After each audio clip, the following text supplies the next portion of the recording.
Welcome to a video that I like to call the deep dive video.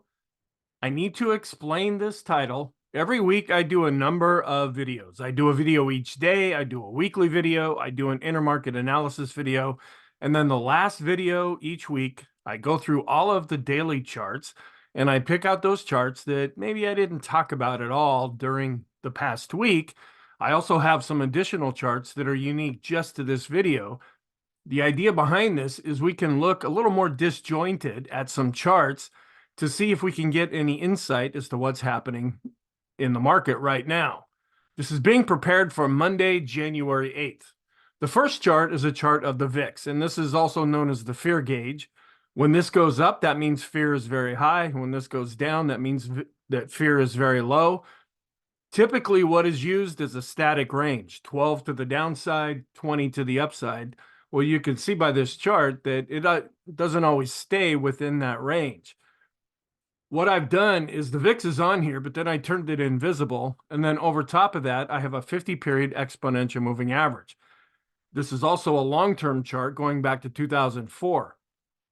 What we can do is we can see the general range of the VIX over a long period of time. There are times when we go into an upper range, then we drop down into a lower range at times. After the COVID plunge, we went into a higher range, and now it appears that we're dropping down into a lower range. We don't necessarily use this to make decisions. It's more just informational to let us know, okay, what is the general range of the VIX right now? So that's why I don't include it in any of the other videos. Also, we like to look at how fast is the VIX actually moving. When the market's really going up or really going down, the VIX can go quite fast. To measure that, we use an RSI based on 9 periods, and we try to get extreme positive or negative readings. Right now, we're just about at the midpoint, so it's not really telling us all that much. Another thing that we look at is a thing called the MOVE Index, which measures the volatility of bonds. Down below is the VIX, which measures the volatility of stocks. And we like to look at these together to see if we can get any insight. The next area down, the red is the S&P 500, the green is the VIX, and then I subtract the MOVE Index from that to see if that gives us anything. The area that I tend to find the most helpful is at the very bottom, where we see the correlation. Are they moving in the same direction? Are they moving in opposite directions?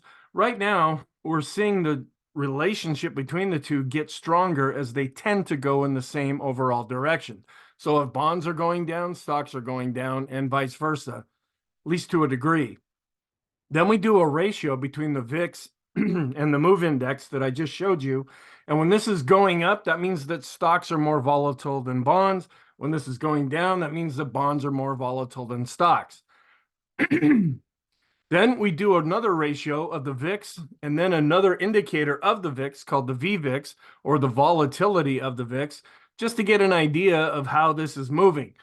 What's helpful on this chart is when this is going down over a long period of time, that tends to be positive for the market, because typically as the VIX is going down, stocks are going up. Then we do a VIX and then a 3-month average of the VIX, and when this is going down, that also tends to be positive for stocks.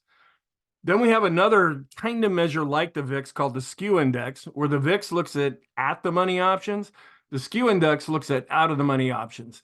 And sometimes when this really spikes up, like we saw recently, we don't really know necessarily what direction the market's going to move, but the market is anticipating some kind of a big move.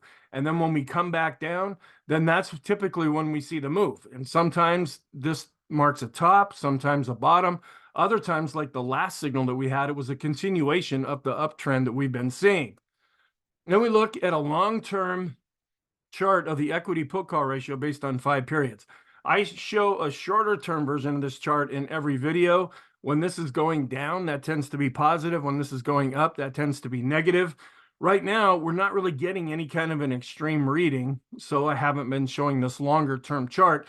And when we do get an extreme reading, we can compare it with other readings that we've had in the past. Then here's a 253 period moving average of the equity put call ratio. Typically, when this is going down, that's longer term positive. And then we want to know how far are we from the all-time high. We got within about 1.5% right by near the end of 2023. Well, we ended up having a down week this past week, and now we're down 2.53 2.52% from the all-time high. Over on the left, it's kind of going off the screen now because it's been longer than a year. Over on the right is Friday's close, just to give you a visual perspective. Then we have another thing called technical alerts, and this is put out by stockcharts.com. These are automatically generated. They look at indexes, sectors, other markets, and when they're positive, they're blue or green. When they're red, that means they are negative. And we had a down week this past week, and we read this from the bottom up, and we see an awful lot of red up until Friday. That's when we finally saw a bit of a bounce, and some positive things ended up happening. This can give you just a visual look at, okay, is the market tending to be more positive or negative at any given time? Then we look at 5 different indexes. The index that I focus on the most is the S&P 500.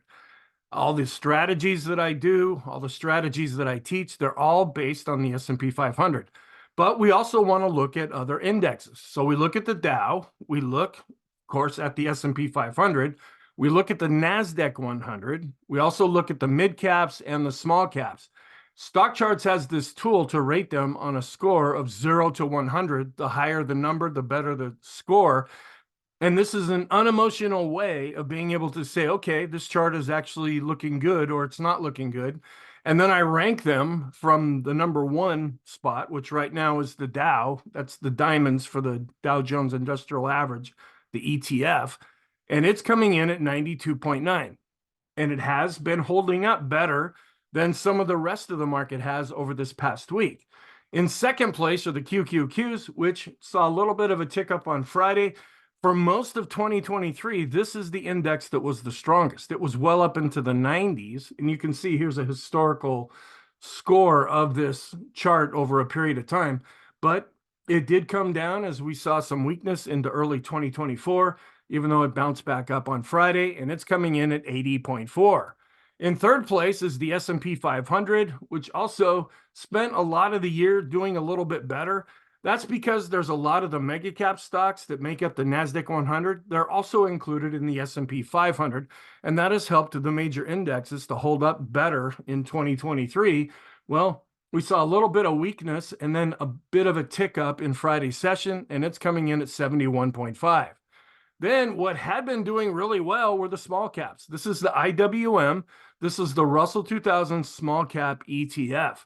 And it got all the way up into the 90s as we were going throughout the month of December. And now we've started to see some weakness, and it's dropped all the way back down to 48.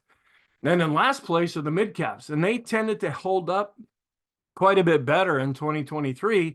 But they're also under a lot of weakness right now. This January effect that the market has been anticipating and actually seeing played out in December, which has yet to rear its head in 2024, that also benefits the mid caps. But we mainly think about the January effect as it applies to the small caps. Well, the mid caps had been holding up, but then they've been under some selling pressure as the new year starts, and they're coming in last place at 47.9. Then we look at some short-term charts. And even though this is a short-term chart, I try to look at this whole chart together. And it's a short-term rainbow going from moving averages based on 10 periods up to 50 periods. And I changed the color around so it looks kind of cool. And we can get an idea, okay, what is happening when we take a little bit bigger picture look here. And we had been well above the rainbow, but with the weakness that we've been seeing, we're starting to come back into the rainbow now. And then we look at a double and triple exponential moving average study based on 20 periods. We're dealing with the 20 period moving average right now, the simple and exponential moving average, which are calculated differently. That's kind of the support level that the market is currently at. And that's usually the first line of defense when we've been going up and then we start to see a pullback. And now we're wondering, is that 20 period moving average going to hold?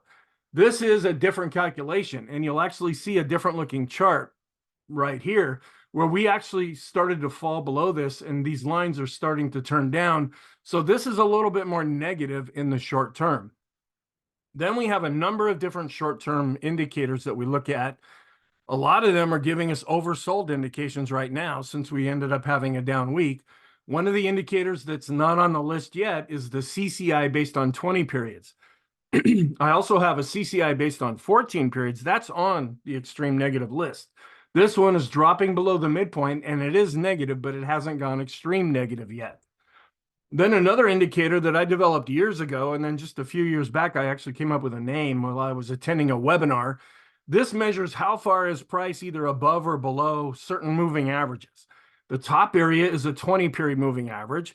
The middle area is a 50-period moving average, and the bottom area is a 200-period moving average. What tends to happen is when price moves far away from any moving average, it'll have a tendency to revert back to that moving average. And that's what we tried to measure right here. And we had been extreme positive based on the 20-period moving average. And now as we've been coming down, we're seeing that working off. We had become extreme positive with the 50-period moving average, and that's also coming down. We haven't turned down as much yet with the 200-period moving average, but it stopped going up over the past week. Then some intermediate term charts. Here's another rainbow chart going from 50 periods up to 100 periods. And because these moving averages are longer, they're slower, so we're well above all of these moving averages. The longer we can stay above all of these lines in the rainbow, the more they will flatten out and continue to go up. Now, if we start to really see some weakness, we may come down into this rainbow. But right now, that we don't know that's going to happen at this point, so we're just keeping an eye on this. Then we look at a chart of the S&P 500, and we have an anchored moving average going back to the all-time high. When we were really going down in October, we actually broke below that, and then we're able to get back above it. Even with the declines that we've seen so far, we're coming back down a little bit, but we're still far away from this line, so I haven't been showing this chart. Then we have a Connor's RSI, which is a momentum oscillator. It also looks for overbought and oversold indications, just like a regular RSI or a MACD or a lot of different oscillators that we use. And when we're above the midpoint, that tends to be positive. When we're below the midpoint, that's negative. What we really watch for are extreme positive or negative readings, and we're not getting one right now. On a day in and day out basis, this thing is really active, but it doesn't give us extreme readings all that often. So I only use it when it's really telling us something. We are really paying attention to the 20-period moving average. This is a 50-period moving average. This is more intermediate term. And we're still doing okay for right now. We're well above both of the lines. The blue line, which is the exponential moving average, it tends to move faster than the simple moving average, which is the red line. And so far, this is holding up. If we break below the 20-period moving average, then we're going to be pulling these charts out to look and see, okay, are we going to come down to the 50-period moving average? Then we also look at a 100-period moving average, and we're well above both of them, and the exponential moving average is above the simple moving average. Then we want to know, are we above or below the 200-day simple moving average? We're above it, so we're still positive in the long term, even though we have been coming down to start 2024. Then we look at standard deviation. We want to know how fast is something moving. This measures the S&P 500. You can also use this with stocks or other indexes. When this is really starting to go up above its moving average, that means that whatever we're measuring is going quite fast. When this drops down below the moving average, that means it's really slowing down, if not actually going sideways. Then we look at Bollinger Bands. Then at the bottom, I have a thing called the percent B indicator. And this measures whether we go above or below one of the Bollinger Bands. That doesn't happen very often. We spent 4 days above the Bollinger Bands in December, and that's a very rare thing. We've since fallen back, and we're coming back down to the midpoint. We've actually dropped a little bit below the midpoint for the Bollinger Bands. And then when that happens, we see the percent B, it's actually dropping below the midpoint. So this is turning a little bit more negative intermediate term.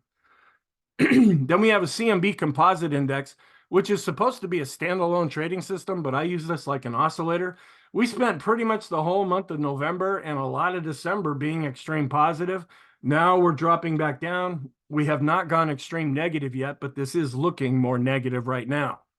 Then we have the mass index, and this is not generating a signal. When this line comes up to the red dashed line and the blue line, that's when we pay attention to this. Since we're far away, we don't pay attention to this chart. Then we look at the S&P 100 on the top, and we compare it with the S&P 100 on the bottom. And this has been interesting. I'm not quite sure if it's positive or negative. Earlier in 2023, we saw the S&P 100 outperforming the S&P 500. And that's when the bigger stocks were outperforming the smaller stocks, okay? And that was considered to be a negative divergence. Just something to be aware of. But that's also pretty much the story that we saw in 2023, where the mega caps, the really big stocks, they were outperforming the rest of the market. Now we're seeing a little bit of a reverse of that, where the S&P 500 is actually outperforming the S&P 100. It's not as pronounced on this chart. It's a little more pronounced in the intermarket analysis chart, but this is something we want to watch. I'm not quite sure if it's positive in that just means more stocks are participating, or if this is negative because, maybe the big stocks are really starting to run into trouble. We don't really know yet. We just want to be aware of this for right now. Then I just have some measurements here on the chart. When we set the low back in October of 2022, and then we had the nice run up into July of 2023, then we fell back, hit the low again in October, and we've been going up, and we started to come back down a little bit, but we're still up over 12.5% from the October lows that we set earlier on. And then we have the point and figure chart. Nothing new was drawn on here. Point and figure just measures price. It doesn't take time into account. When the S&P or stock or whatever you're measuring, when it goes up by a certain amount or down by a certain amount, that's when something new is drawn. When it's up, it's an X. When it's down, it's an O. And we didn't see enough movement this past week to actually see anything drawn. Also, there are some signals that are generated. And on November 20th, we had a double top breakout. And that's positive. And we're still just 1X away from coming back to the all-time high. But right now, we're a little bit further away from it now than we were a week ago. Then we look at a comparison between the S&P 500, that's stocks, and the 3 to 7 year Treasury bond ETF, which of course are bonds. And when this is going up with the ratio overall, that means that the market is anticipating a soft landing. That means that, yeah, we might have some economic slowdowns, but we're not necessarily going to go into a recession. And that's pretty much been the prevailing attitude. We did see that come into doubt in late summer into the fall, and it was really not that much of a doubt going into the latter part of 2023. Now it's starting to come back down just a little bit. We'll see if this can recover and continue to go up. And this goes hand in hand with the basic scenario that the market has been working with, that we're probably going to have a soft landing. There's a chance that the Fed is done raising interest rates. However, they came out with their meeting minutes this past week, and they said, well, if these economic reports are kind of strong, we may have to jump back in and raise interest rates. And the market didn't like that very much. And then on Friday, we didn't get much help because we had the employment situation report that was really strong. And then we had the ISM come out, and that ended up being weaker than expected. So it's like, okay, what do we focus on now? And so the market is a little bit in limbo as it figures out what scenario it wants to adopt. Then we have the Copic curve, which is another momentum oscillator, and it had been positive, but right near the end of 2023, it crossed over negative. And I haven't been showing this because it's really not confirming what we're seeing on other charts, at least to this point. Then we have the Pring bottom fisher, which is pretty good at measuring market bottoms. But right here, it crossed over and gave us a signal why we were going up. So it's kind of strange. So I'm pretty much ignoring this signal for right now. Then we have a long-term chart. First, we show a long-term rainbow going from 50 periods up to 250 periods. And we're well above all of the lines in the rainbow, even though we are coming down. The longer we stay above all these lines, the more they will flatten out and continue to go up. Then we have a daily special K chart. This is a very long-term oscillator. We don't get a lot of signals. It generated a really good signal at the beginning of 2022, and then we just hit the skids after that. If you compare it to what happened in the S&P, it's a very difficult year. We tried to cross positive in spring of 2023. That lasted up until the summertime, and then it started to go negative again. And then when we bounced back up after the October lows, finally, it started to give us a positive signal again for the rest of 2023. It is rolling over a little bit right now, but it continues to be positive. Just as a reference, I also look at a weekly version of this chart, and that continues to be negative longer term. And then we have an arithmetic scale. Most of the charts that we look at are log scale. Every once in a while, it's kind of fun to change the scale on a chart just to see if you see anything new. That's what I did here. I have a trend line going from the 2009 low, and then I extend it above all of these highs where we seem to hit resistance. And then the trend line just keeps going. And since we broke out above this and we're far away above it, even though we've been coming back down, I haven't been showing this chart because we're still far away from the trend line. And then we look at a weekly chart of the S&P on top. We have a weekly chart of the German DAX in the middle, and then we look at the correlation between the two. Sometimes we can get some insight. There's a lot of ways that Europe ends up leading the US culturally, like in fashion. Sometimes, believe it or not, even in technology. They adopted text messaging years before most Americans even knew what it was. And sometimes that can happen historically as well as politically. Every once in a while, it can also happen economically, which then feeds over into the stock market. So we want to keep an eye on the EU, but the biggest stock market in the EU is the German stock market. So that's why we follow this. And we're seeing right now that there's a really strong correlation between the US market and the German market currently. Then we look at the 10-year yield in the US and we subtract the 10-year yield in Germany. And because US rates are higher than German rates, we get a positive answer. And then in the middle area, we can track the US dollar index. And sometimes there's a strong correlation between the two. That's when we're up into this blue area. However, right now, they're having a tendency to go almost in opposite directions of each other. So this chart really isn't helping us to determine what's going on with interest rates or what's going on with the US dollar index. Then we look at different support and resistance. We're kind of in no man's land with a lot of our charts. This is going from the COVID low to the all-time high, and then just breaking all of these different sections up into 25% chunks. And we're coming close back to the all-time high, but now as we're coming back down, we're kind of in no man's land on this chart. Then we look at some Fibonacci retracement levels. We also are coming back down and continue to be in no man's land. This is another fib chart. This actually has different fib lines in it. They're a little mixed up because as time goes by, the lines kind of redraw a little bit. If we ever get to a point where these lines come into play, I'll redraw this and fix it all up. It takes quite a bit of time to do that, so I haven't been really doing that lately since we are in no man's land. And then we look at the NASDAQ, where we're kind of in no man's land there too, with our Fibonacci retracement levels. And then we have a thing called the Ichimoku cloud. Sometimes you might call this the itchy and scratchy cloud. And when we're above this and then starting to come down, we see if this cloud is going to end up providing support. When we're below it and starting to come back up, we're wondering, is that going to provide resistance? Even though we're coming down right now, we're still kind of far away from this cloud. And it did change from red over to green, so that's longer term positive. So if we continue to fall and get close to this cloud, then I'll start to show that chart. Incidentally, all this are some moving averages that are then shifted forward. And some folks use this and find that it can be rather helpful. Then we have a Fibonacci chart of the NASDAQ 100. We did go back, and in 2023, we were setting new all-time highs, but now we've started to come back down again. Then we have the financial sector, which is doing quite well, and that could actually be positive for the S&P 500. We were under a lot of pressure, and we were coming down to this one level right here and hitting it multiple times. Yeah, there's a few times we fell below it, but this is a pretty solid support level. It also goes back to a previous all-time high set in 2007, but we're well up off of this support level right now. So since we're far away from it, I haven't been showing the chart.